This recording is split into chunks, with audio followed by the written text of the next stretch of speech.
Hi students, welcome back to my channel.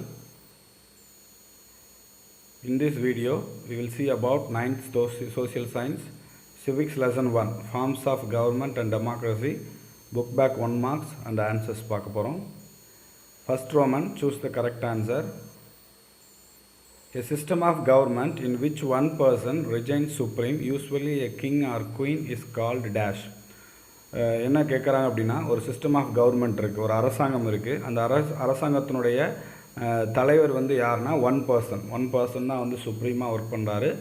அவங்க யாராக இருப்பாங்கன்னா கிங் ஆர் குயின், ஒரு ராஜாவோ ஒரு ராணியோ வந்து ரூல் பண்ணுறாங்க. ஸோ அந்த சிஸ்டம் ஆஃப் கவர்மெண்ட்டுக்கு பேர் என்ன அப்படின்னு கொஸ்டின் கேட்குறாங்க. ஆன்சர் ஏ வந்து autocracy, option B monarchy, option C democracy, option D republic. So the answer is option B monarchy. Monarchy அப்படின்னா மன்னர் ஆட்சின்னு சொல்கிறோம்.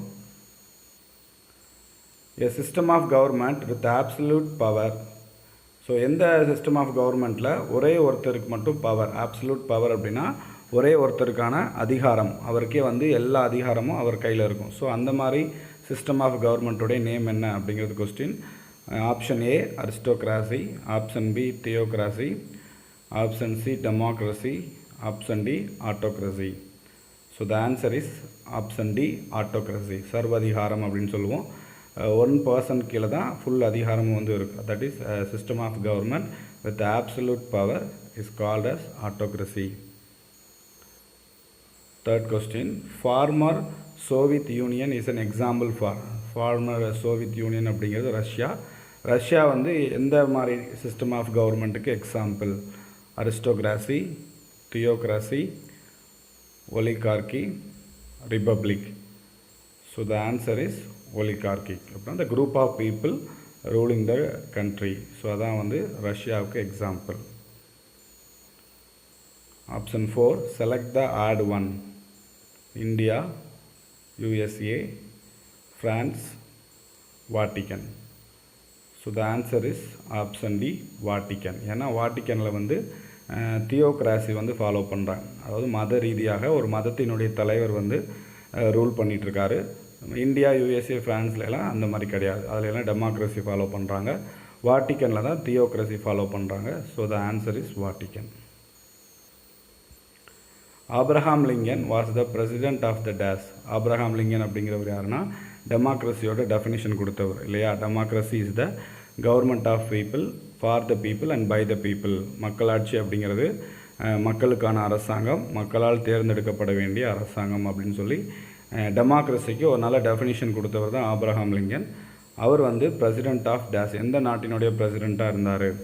Option A USA, B UK, USSR, India. So the answer is option A USA. அமெரிக்காவுடைய பிரசிடெண்ட்டாக இருந்தவர் தான் Abraham Lincoln. Sixth question, kudavolai system was followed by dash. Cheras, Pandyas, Cholas, Kalabhras. So குடவோலை system அப்படின்னு ஒரு சிஸ்டம் வந்து நம்ம இந்தியாவில் வந்து ஃபாலோ பண்ணாங்க. என்ன அப்படின்னா, ஒரு வில்லேஜ் லீடரை வந்து செலக்ட் பண்ணுறதுக்கு மொத்தமாக யார் யாரெல்லாம் வந்து போட்டி போடுறாங்களோ அவங்க நேமெல்லாம் எழுதி ஒரு பானையில் வந்து என்ன பண்ணிடுவாங்க, அந்த நேம் லிஸ்ட்டை போட்டுருவாங்க. ஒரு சின்ன குழந்தையை கூப்பிட்டு வந்து அந்த நேம் லிஸ்ட்டை எடுக்க சொல்லுவாங்க. ஸோ யாரோட நேம் வருதோ that person will be the ruler of village. அவங்க தான் அந்த வில்லேஜோட தலைவராக வந்து தேர்ந்தெடுக்கப்படுவாங்க. அதான் வந்து குடவோலை சிஸ்டம் அப்படின்னு சொல்லி சொல்லுவாங்க. அதை வந்து எப்போ ஃபாலோ பண்ணாங்கன்னா, யார் ஃபாலோ பண்ணாங்க அப்படிங்கிறது question.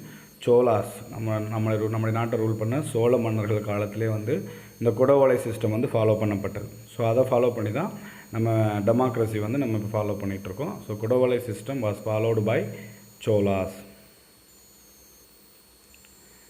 Direct democracy in olden times existed. So 2 type of democracy இருக்குதுன்னு சொல்லி நீங்கள் படிச்சிருப்பீங்க, direct and indirect democracy. Direct democracy அப்படின்னா ஒரு கண்ட்ரியில் ரூல்ஸை மேக் பண்ணக்கூடிய மொத்த பவர் வந்து பீப்புள்கிட்ட இருக்கும். எல்லா ரூல்ஸ் அண்ட் லாவை மேக் பண்ணுறதுக்கு பீப்புள்ஸ்கிட்ட வந்து ஓட் வாங்குவாங்க. இன்டைரக்ட் டெமோக்ரஸி அப்படிங்கிறது பீப்புளெல்லாம் சேர்ந்து ரெப்ரசன்டேட்டிவாக செலக்ட் பண்ணுவாங்க. எம்எல்ஏவோ எம்பிஓ வந்து அவங்களுடைய பொறுப்பாளர்களை வந்து செலக்ட் பண்ணுவாங்க. அவங்கெல்லாம் சேர்ந்து தான் லாவை வந்து மேக் பண்ணுவாங்க. இது வந்து இன்டைரக்ட் டெமோக்ரஸி. டைரக்ட் டெமோக்ரஸி அப்படிங்கிறது டைரெக்டாக மக்களே வந்து லா அண்ட் ரூல்ஸை வந்து மேக் பண்ணுறதுக்கு ஓட் பண்ணுறது தான் வந்து டைரக்ட் டெமோக்ரஸி. இது வந்து எங்கே ஃபாலோ பண்ணப்பட்டது அப்படின்னு கொஸ்டின் கேட்குறாங்க. in the Republic of Ancient India, among the USA, in the city-state of ancient Greece, among the UK. So the answer is option C, in the city-state of ancient Greece. 8th question, from which language was the term democracy derived? democracy அப்படிங்கிற word வந்து எந்த லாங்குவேஜிலிருந்து உருவாக்கப்பட்டது அப்படிங்கிறது question. Greek, Latin, Persian, Arabic. So the answer is option A, Greek. Greek லாங்குவேஜிலிருந்து தான் democracy அப்படிங்கிற word வந்து drive ஆகி வந்தது. 9th question, in democracy the final authority rests with dash. So ஃபைனலான அதிகாரம் வந்து யார் கையில் இருக்குது டெமோக்ரஸி சிஸ்டமில் அப்படின்னு கொஸ்டின் கேட்குறாங்க. Answer, the parliament, the people, the council of ministers, the president. So the answer is the people. டெமோக்ரஸியில் வந்து பார்த்திங்கன்னா ஃபைனல் அத்தாரிட்டி பீப்புள்கிட்ட தான் இருக்குது. ஸோ அவங்க தான் வந்து அவங்களுடைய ரெப்ரசன்டேட்டிவை செலக்ட் பண்ணக்கூடிய அதிகாரம் படைத்தவர்கள். So the people is the answer. 10th question, which one of the country has presidential form of government? So form of கவர்மெண்ட்டில் வந்து பார்த்திங்கன்னா பிரசிடென்ஷியல் அண்ட் பார்லிமெண்டல் அப்படின்னு டூ டைப்ஸ் இருக்குது. ஸோ அதில் பிரசிடென்டல் டைப் ஆஃப் கவர்மெண்ட்டை வந்து ஃபார்ம் பண்ணுற country எது, ஃபாலோ பண்ணுற கண்ட்ரி எது அப்படிங்கிறது கொஸ்டின் கேட்டிருக்காங்க. India, Britain, Canada, USA. So the answer is option D, USA. India, Britain, கனடாலாம் வந்து பார்த்திங்கன்னா பார்லிமெண்ட்ரி சிஸ்டம் ஃபாலோ பண்ணுறாங்க. USAவில் தான் வந்து பிரசிடென்ஷியல் ஃபார்ம் ஆஃப் கவர்மெண்ட் வந்து ஃபாலோ பண்ணுறாங்க. 11th question, the largest democratic country in the world is dash. So மக்களாட்சி ஃபாலோ பண்ணுற கண்ட்ரியில் உலகத்திலே வந்து பெரிய நாடு எது? Canada, India, USA, China. So the answer is option B, India. நம்ம இந்தியா தான் வந்து பார்த்திங்கன்னா வேர்ல்டுலே டெமோக்ரஸி ஃபாலோ பண்ணுற கண்ட்ரீஸில் largest democratic country. 12th question, ஒரு அசஸன் ஒரு ரீசன் கொடுத்துருக்காங்க. அசஸன் வந்து பார்த்திங்கன்னா direct democracy is practised in Switzerland. Direct democracy அப்படின்னு சொன்னால் டைரக்டாக மக்களே வந்து எல்லா ரூல்ஸ் அண்ட் லாவை மேக் பண்ணுறதுக்கு ஓட் பண்ணுற விஷயம் தான் டைரக்ட் டெமோக்ரஸி. அது வந்து சுவிட்சர்லாந்தில் ப்ராக்டிஸ் பண்ணுறாங்க. People directly participate in decision making. So ஒரு நாட்டினுடைய முடிவு எடுக்கிறதுல, முக்கியமான முடிவுகள் எடுக்கிறதுல பீப்புள் டைரெக்டாக வந்து பார்ட்டிசிபேட் பண்ணுவாங்க. அதுதான் வந்து டைரக்ட் டெமோக்ரஸி. ஸோ ஆப்ஷன் வந்து both A and R are true and R explain A. Both A and R are true and R does not explain A. A is correct and R is false. A is false and R is true. So the answer is option A. Both A and R are true and R explain A. ரெண்டுமே correct தான் இல்லையா? சுவிட்சர்லாந்தில் direct democracy follow பண்ணுறாங்க. Direct democracy அப்படிங்கிறது decision மேக்கிங்கில் டைரெக்டாக people participate பண்ணுறது direct democracy. 13th question, India has a parliamentary form of democracy. Indian parliament comprises 2 houses. So இந்தியாவில் வந்து ஃபாலோ பண்ணுறது பாராளுமன்ற நடைமுறை. அடுத்து வந்து பார்த்திங்கன்னா இந்தியன் பார்லிமெண்ட்டில் வந்து 2 ஹவுசஸ் இருக்குல்ல, ராஜ்யசபா அண்ட் லோக்சபா. ரெண்டுமே கரெக்ட் தான். So both A and R are true and R explain A. Both A and R are true, R does not explain A. A is correct and R is false. A is false and R is true.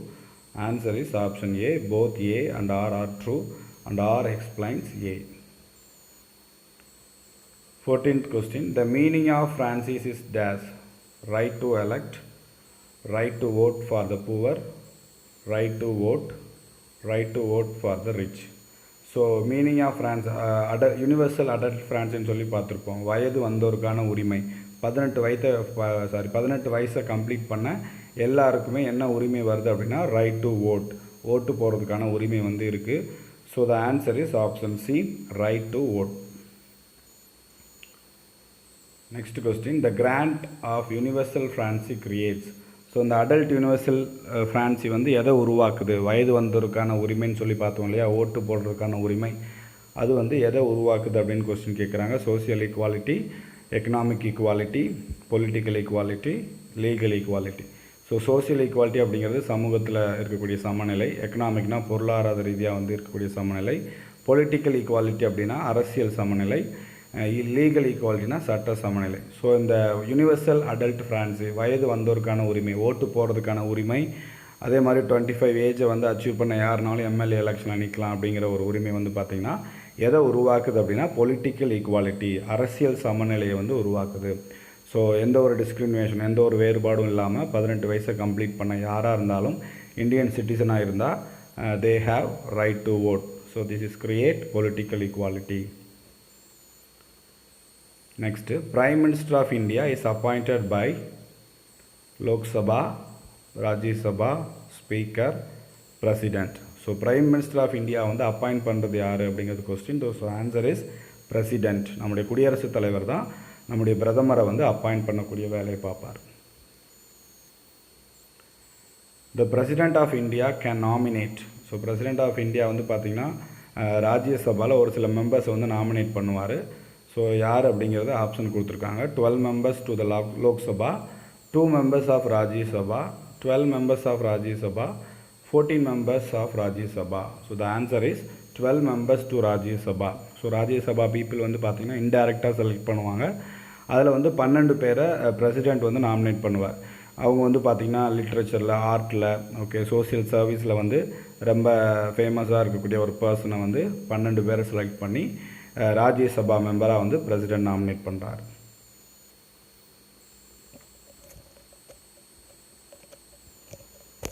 The first general election after independence in India were held in. So independence ஆனதுக்கப்புறம் ஃபஸ்ட்டாக நடந்த election எந்த வருஷம் அப்படின்னு question கேட்குறாங்க. 1948 to 49, 51 to 52, 1957 to 58, 1947 to 48. So the answer is option B, 1951 to 52. So அதான் வந்து பார்த்திங்கன்னா இண்டிபெண்டன்ஸுக்கு அப்புறம் இந்தியாவில் நடந்த முதல் election. Next, fill in the blanks. The Constitution of India was finally adopted on 26 November 1949. So நம்ம 1947 August 15 வந்து இண்டிபெண்டன்ஸ் வாங்கினோம். அதுக்கப்புறம் கான்ஸ்டியூஷனை வந்து மேக் பண்ணுறாங்க. Rules and regulation of India அப்படின்னு சொல்லி ஒரு புக்கு வந்து ரெடி பண்ணுறாங்க. அந்த புக்கை ரெடி பண்ணுறதுக்கப்புறம் அதை வந்து ஃபைனலாக ஏற்றுக்கிட்டது எப்போ அப்படின்னா 26 November 1949. அப்போ வந்து ஃபைனலாக வந்து ஃபினிஷ் பண்ணி அடாப்ட் பண்ணிட்டாங்க. அதை ஃபாலோ பண்ணது பார்த்திங்கன்னா 26 January 1950. அதான் வந்து நம்ம ரிப்பப்ளிக் டேவாக செலிப்ரேட் பண்ணுறோம். அந்த டேயில் வந்து ஃபோர்ஸ் பண்ணப்பட்டாங்க, நடைமுறைப்படுத்தப்பட்டாங்க. எப்போ ஏற்றுக்கிட்டாங்க அப்படிங்கிறது, ஃபைனலி அடாப்டட் அப்படிங்கிறது வந்து பார்த்திங்கன்னா 26 November 1949. ஸோ கொஸ்டின் நல்லா கவனிச்சுக்கணும். கான்ஸ்டியூஷன் ஆஃப் இந்தியா வந்து ஃபோர்ஸ்டு டு அப்படின்னு கொஸ்டின் கேட்டாங்கன்னா 26 January 1950. அடாப்டட், ஃபைனலி அடாப்டட் அப்படிங்கிறது 26 November 1949. The two types of democracy are dash and dash. So ஏற்கனவே நம்ம பார்த்த மாதிரி 2 types of democracy வந்து பார்த்திங்கன்னா direct democracy and indirect democracy. Okay, direct democracy அப்படின்னா டெசிஷன் மேக்கிங்கில் டைரெக்டாக பீப்புள் வந்து பார்ட்டிசிபேட் பண்ணுவாங்க. ஒரு கண்ட்ரியோட ரூல்ஸ் அண்ட் லாவை மேக் பண்ணும்போது பீப்புள் வந்து அதுக்கு ஓட் போடுவாங்க. இன்டைரக்ட் டெமோக்ரஸி அப்படின்னா பீப்புளெல்லாம் சேர்ந்து ரெப்ரசன்டேட்டிவை செலக்ட் பண்ணிடுவாங்க. அவங்கெல்லாம் சேர்ந்து தான் ஒரு கண்ட்ரியோட ரூல்ஸ் அண்ட் லாவை மேக் பண்ணுறதுக்கு ஓட் பண்ணுவாங்க. ஸோ அது வந்து indirect democracy. An example for direct democracy is Switzerland. இது நம்ம ஏற்கனவே பார்த்தது தான். சுவிட்சர்லாந்தில் தான் வந்து பார்த்திங்கன்னா டைரக்ட் டெமோக்ரஸி ஃபாலோ பண்ணுறாங்க. India has a dash form of democracy. இந்தியாவில் ஃபார்ம் எந்த மாதிரி டெமோக்ரஸியை வந்து ஃபாலோ பண்ணுறாங்க அப்படிங்கிறது கொஸ்டின். பார்லிமெண்ட்ரி ஃபார்ம் ஆஃப் டெமோக்ரஸியை நம்ம ஃபாலோ பண்ணுறோம்.